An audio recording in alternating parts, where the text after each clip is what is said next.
All right, so today we're gonna be making quiche. We're gonna do it a little differently today, put a little local spin on it. We're actually gonna be making saltfish quiche. And you know, traditionally you'll see it in a pie shape. We're actually gonna do it in cupcake pans. Yeah, so we're gonna show you how to make those little individual quiche. So to start, we have to make our quiche dough or pie dough. Here we have sifted flour, of course, sifting to remove all the lumps.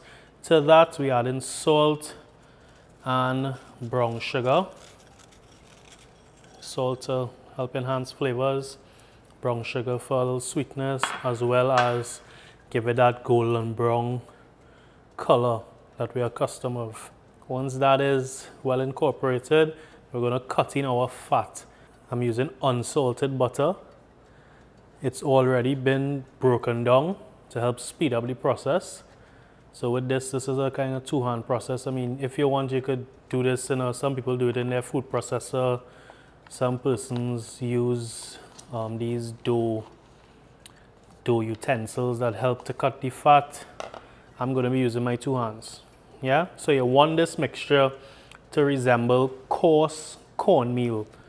You want to break up the butter in small even pieces as best as you can throughout the flour, and you want the flour to evenly coat the butter so that when you add your chilled water just to combine, you have a even distribution of fat throughout the flour. This will obviously positively impact the end result. So you're just going to continue. This might take about a couple minutes, but you know, you could take your time and cut in, but don't take too long, because what you don't want to happen, you don't want the butter to start to melt. Yeah, this is why I cut my butter into small cubes beforehand or ahead of time. So I'm just using all my 10 fingers just to break up the fat and distribute it evenly throughout the flour. Right, so here you see the difference in texture. I know you're seeing some lumps, but that's actually the fat and flour just binding together. So with pie dough, the fat to flour ratio is pretty high. So that also explains why you're using so little water. So I'm just going to clean up my hands here as best as I could before I add any water. So for the water, again, it's important to use ice cold water. Why? Because of the fat. You don't want the water to melt the butter. So you're using anywhere between a quarter cup to a half cup. I typically use closer to the quarter cup because, as you could see here, the fat is already binding most of the flour together. So just quickly add it.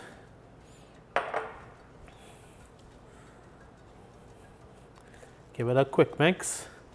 At this point, you definitely don't want to be over mixing, because the water will bring down the temperature of the mixture, and also by you mixing and your warm hand also brings down the temperature of the mixture. So you just want to quickly combine. Don't get scared if it's still apart. I'm going to show you how you could finish combine it here now. Right, so just to keep my hands clean, I'm just going to use a standard bench scraper and just scrape the dough onto the cling.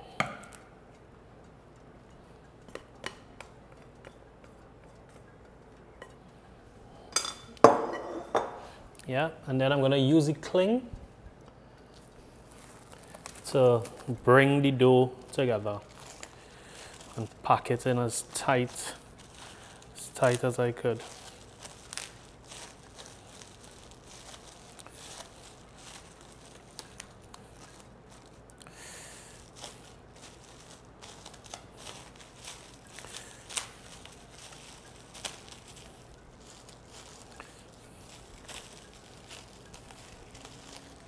Yeah, so here we have our ball of dough. So as I said, 2 hours minimum in your refrigerator for best results overnight.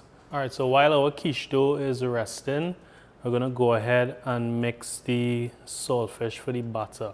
So here we have some salted cod. This was rinsed in cold water and boiled for 20 minutes, drained off and allowed to cool to room temperature.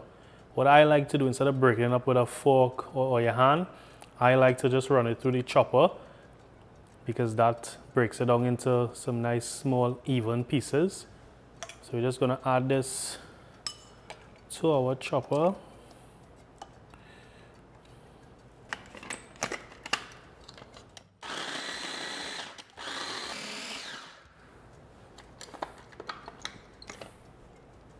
Look at the difference.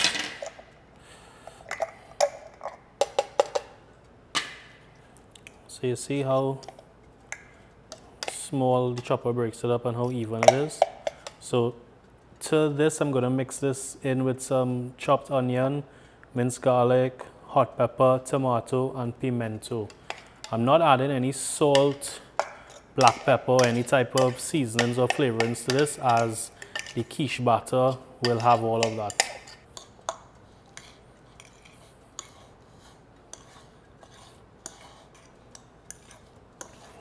Right, so now that this is mixed, we're going to set this aside and mix our quiche batter. So to this jug, I'm adding some heavy cream. If you want to use evaporated milk, that's a good substitute too. Grated cheese. This is New Zealand cheddar. If you don't have access to that, you could use regular white cheddar. Some eggs. Salt, white pepper instead of black pepper, so that it doesn't negatively affect the color. The black pepper tends to give the quiche mixture a much darker color. And some fresh grated nutmeg. So nutmeg pairs very well with cheese and dairy products, so because of that I like to grate in a little nutmeg. Next, so we just want to mix.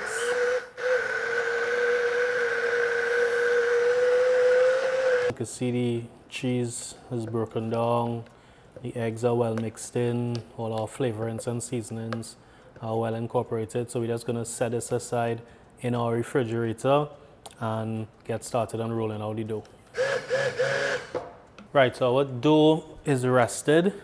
So now it's time to roll it out, cut and transfer into our greased cupcake pans. Yeah, so I'm going to take it out of the cling, going to flour our working surface, liberally flour it. We don't want the fat to stick to the counter or stick to the rolling pin. Right, and then over the dough, just so that we're not wasting any flour, to flour the rolling pin. Get that flour in all those grooves. Yeah, and then we dust some flour all over the dough. So what I like to do before I start a roll, I actually like to shape the dough. And it's okay, I mean, if you're accustomed using pie dough, you should know that the dough likes to break up. That's okay, that's just because of the amount of fat in the dough. So you just have to shape, and I just like to press it out. Take your rolling pin and just gently roll. Do it slowly, because if you do it too quick, all you'll do is break up the dough. Gently roll.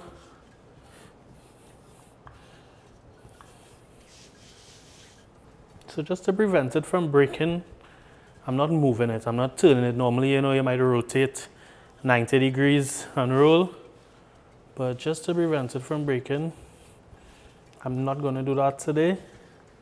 I'm just going to roll it in place. I actually want to roll it out thicker than I normally would for the cupcake pans, because I find in order to get it up the edges of the cupcake pan, you need to spread it out a little further using your hands. So I'm just gonna roll it out probably, I would say between a 1/4 inch thick is my desired thickness. So because I need to roll it out thicker, I'll do it anywhere in between a 1/4 inch to a 1/2 inch thick. If it's your first time, to be safe, I would stay closer to the 1/2 inch. So I actually don't have my cookie cutter with me today, so we're improvising, yeah? So for those of you who don't have a cookie cutter, you don't have to go out and buy one. I'm just using a Scotch glass. I'm just flouring the edges. And what I'm gonna do before I actually cut, I'm gonna mark. So 1, 2, 3, 4, 5, 6, 7, 8, 9, 10, 11, 12. That saves you from making any mistakes.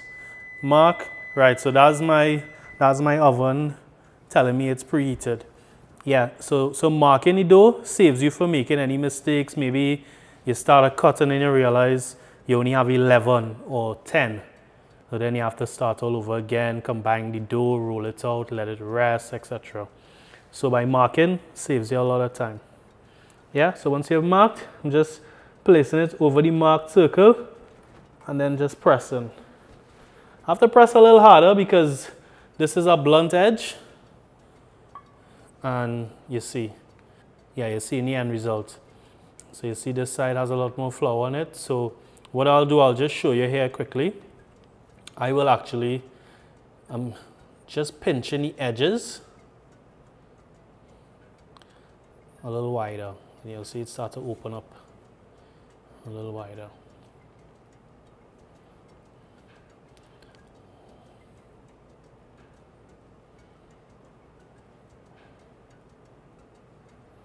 So by leaving it closer to the 1/2 inch thickness, it gives me room to work the dough. So let me cut one, let me cut another one and show you the difference. So this is the one I just opened up more with my fingers. Yeah, look at the difference in width. So you see how much wider I've opened it. So that's what you're going for. Flour side down into the cupcake pan. So I'm going to go into this one here, flour side down. Just place it in and then gently I just let it fall in. I don't push it down because that might cause it to tear. And then once it's in, I just push the edges out to the side. I'm not pressing the edges onto the side. This will help me take it out of the cupcake pan a lot easier by just pushing it to the side. I'm not pressing it onto the side, yeah? So I'm going to continue here, and then once I've cut and put all into the cupcake pan, we'll fill them with the batter and saltfish mix. All right, so our cupcake pans are lined with our pie dough. We have our quiche batter and our saltfish mix. Time to build. So the first thing we're going to do, we're going to add the quiche batter. So I'm going to fill each individual quiche about halfway and then top with the saltfish mix. Yeah, so the benefit of using this jug is it has a spout. So I don't need to ladle it or anything like that. Stop there. Next one.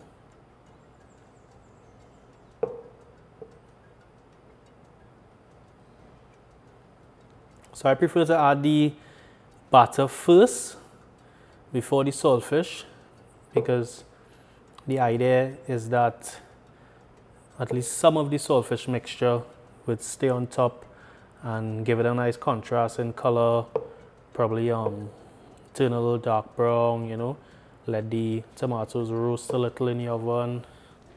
Right, so time to add our saltfish mix. So I'm just taking a spoon.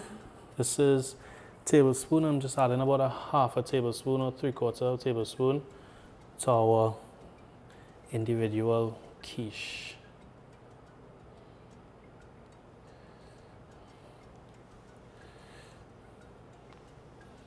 Now, of course, if you want, you could add less batter, more saltfish mix. Is really up to you.